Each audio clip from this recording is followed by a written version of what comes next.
আমাদের শরীরে সবসময় অলসতার ভাব থাকে কেন জানেন? কারণ হচ্ছে আমরা অতিরিক্ত পরিমাণে চিনি খাই। আপনি হয়তো জানেন না, পৃথিবীর বেশিরভাগ মানুষ মিষ্টি খাবার খেতে পছন্দ করে। আর এই সমস্ত সুস্বাদু খাবারগুলো সবথেকে বেশি সুগার দিয়ে তৈরি করা হয়। আর এই খাবারগুলো অতিরিক্ত পরিমাণে খাওয়ার কারণে আমাদের শরীরে দ্রুত অলসতা চলে আসে। আপনি যদি সবসময় এনার্জেটিক থাকবো ভাবছেন, তাহলে আপনাকে চিনি খাওয়া কম করতে হবে।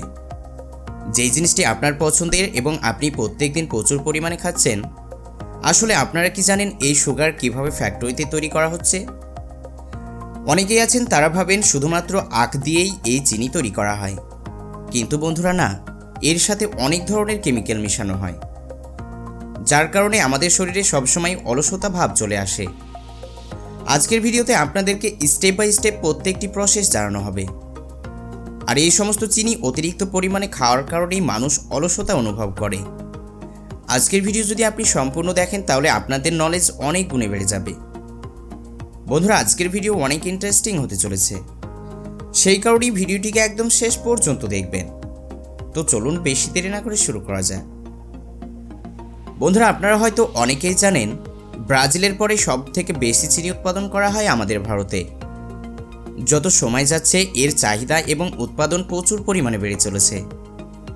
চিনি উৎপাদন করার জন্য হাজার হাজার বিঘা জমিতে আখ চাষ করা হয়। আপনাদের আশেপাশে যেই সমস্ত জমিতে আখ চাষ করা হয়, তারা শুধুমাত্র সামান্য কিছু আখ চাষ করে। আর এই সামান্য কিছু আখ দিয়ে চিনি তৈরি করে পৃথিবীর চাহিদা মেটানো যাবে না। সেই কারণে বিশেষ করে ব্রাজিলে এবং ভারতের গুজরাটে এবং আদার্স কিছু স্টেট আছে যেখানে মডার্ন টেকনোলজির সাহায্য নিয়ে হাজার হাজার বিঘা জমিতে আখ চাষ করা হচ্ছে। এই সমস্ত জমিগুলোতে এত পরিমাণে আখ চাষ করা হয়, যদি আপনাকে একদিন সময় দিয়ে দেওয়া হয়, তাও আপনি ঘুরে দেখে শেষ করতে পারবেন না। আর এইভাবেই প্রচুর পরিমাণে হাজার হাজার বিঘা জমিতে আখ চাষ করা হচ্ছে। তারপরে সময় আসে হারভেস্টিং করার। তারপরে যখন আখ সম্পূর্ণভাবে তৈরি হয়ে যায়, তো তখন সময় আসে হারভেস্টিং করার। আর এই সমস্ত মডার্ন টেকনোলজির মেশিনের সাহায্যে জমি থেকে আখ হারভেস্ট করে নেওয়া হয় এবং সেগুলোকে ট্রাকে ভর্তি করে নিয়ে চলে আসা হয় সুগারকেন ফ্যাক্টরিতে, যেখানে সমস্ত রকমের প্রসেস অ্যাপ্লাই করা হবে। সর্বপ্রথমে সুগারকেন ফ্যাক্টরিতে নিয়ে আসার পর এইভাবে বড় বড় শক্তিশালী ক্রেনের সাহায্যে উঠিয়ে কনভেয়ার বেল্টের উপরে রাখা হয়। আর এই কনভেয়ার বেল্ট সেগুলোকে নিয়ে চলে যায় সামনের দিকে। কিছু কিছু ফ্যাক্টরি আছে যেখানে গোটা গোটা সুগার ক্যান ভরে দেওয়া হয়, কারণ এই সমস্ত ফ্যাক্টরিতে এমন কিছু অটোমেটিক মেশিন আছে, যেই মেশিনের সাহায্যে সেই সমস্ত সুগার ক্যানগুলোকে ছোট ছোট করে টুকরো করে ফেলে। আর এই সমস্ত ফ্যাক্টরিতে শুধুমাত্র আপনাকে বাইরে থেকে সুগার ক্যানগুলোকে কনভেয়ার উপরে রেখে দিতে হবে। বাদবাকি সমস্ত কাজ এই ফ্যাক্টরিতে অটোমেটিক হয় বললেই চলে। শুধুমাত্র কিছু টেকনিশিয়ান থাকে যারা মেশিনগুলোকে অপারেট করে। তারপরে কনভেয়ার বেল্ট সুগার ক্যানগুলোকে নিয়ে চলে যায় সামনের দিকে, যেখানে ক্রাশার মেশিন লাগানো আছে। এই ক্রাশার মেশিন সমস্ত আখ ছোট ছোট টুকরো করে পিষে ফেলে, আর এইভাবে পিষে প্রসেসিং প্ল্যানেটের দিকে পাঠিয়ে দেয়। এগুলো দেখে আপনার মনে হতে পারে এর থেকে রস বেরিয়ে গিয়েছে, কিন্তু বন্ধুরা না, এগুলোকে কনভেয়ার বেল্টের সাহায্যে এক্সট্রুডার মেশিনের দিকে পাঠানো হবে, যেখান থেকে সমস্ত রস এক্সট্র্যাক্ট করে বের করা হবে। আর এইভাবেই সমস্ত সুগার ক্যান থেকে রস কালেক্ট করে নেওয়া হয়। তারপরে বড় বড় ব্যারেলে লোড করে সবসময় পাম্প করা হয়, আর এখান থেকে পাম্প করে পাইপের সাহায্যে ফিল্টার মেশিনের দিকে পাঠানো হয়। এখানে আখের অবশিষ্ট যে সমস্ত খোসাগুলো থেকে যায়, সেগুলো কিন্তু জ্বালানি হিসেবে ব্যবহার করা হয়। এই জ্বালানি দিয়ে সুগার ইন্ডাস্ট্রিতে সমস্ত কাজ করা হয়। সমস্ত রস ফিল্টার করে নেওয়ার পর একটি কন্টেনারে ঢেলে 75 ডিগ্রি সেলসিয়াসে 2 ঘন্টা পর্যন্ত গরম করা হয়। তারপরে এর সাথে মিল্ক অফ লাইম মেশানো হয়। আর এইগুলো এই জন্যই মেশানো হয়, যার কারণে আখে থাকা অ্যাসিডিটি সম্পূর্ণরূপে শেষ হয়ে যায়। কারণ এই আখের রসে হালকা মাত্রায় অ্যাসিড থাকে, কিন্তু এই মিল্ক অফ লাইম মেশানোর কারণে পুরোপুরিভাবে অ্যাসিড মুক্ত হয়ে যায়। তারপরে এই কাজ কমপ্লিট হয়ে গেলে এই মিক্সচার 104 ডিগ্রি সেলসিয়াস তাপমাত্রায় পেলিফায়ার করে নেওয়া হয়।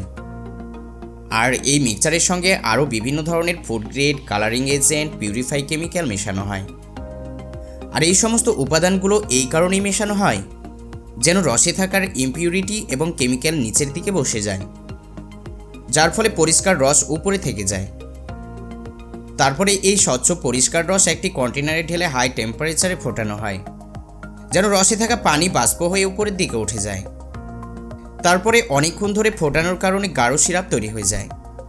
তারপরে এই সিরাপ আরও বেশি শক্ত করার জন্য অন্য একটি মেশিনে পাঠানো হয়, যেখানে এগুলোকে ক্রিস্টালের আকার দেওয়া হয়। আর এইভাবেই চিনি তৈরি হয়ে যায়। কিন্তু এখনও এগুলো চিনির আকার ধারণ করেনি। এই অবস্থায় মোটামুটি চিনির ব্লকগুলোকে মিশ্রি তৈরি করার ফ্যাক্টরিতে পাঠানো হয়। মিশ্রি তৈরি করার জন্য একটি কড়াইতে রস সুগার অর্থাৎ পানি এবং অল্প পরিমাণে দুধ দিয়ে ভালোভাবে ফোটানো হয়। আর এইভাবে অনেকক্ষণ পর্যন্ত ফোটানো হয়। তারপরে যখন নরম এবং আঠালো হয়ে যায় তো তখন এর সঙ্গে বর্টন মেশানো হয়। তারপরে এগুলোকে মোটামুটি 2 সপ্তাহের জন্য রেখে দেওয়া হয় এবং ভালোভাবে সিল করে রাখা হয়, যেন ভিতরে কোনো রকম বাতাস প্রবেশ না করতে পারে। আর এইভাবেই ফ্যাক্টরিতে মিশ্রি তৈরি করা হয়। এইরকম প্রসেস করে বাতাসাও তৈরি করা হয়। শুধুমাত্র এই সমস্ত মিক্সচারের সাথে বেকিং সোডা অথবা হাইড্রো পাউডার মেশানো হয়। তারপরে ভালোভাবে ফুটিয়ে ড্রপ দিয়ে বাতাসা তৈরি করা হয়।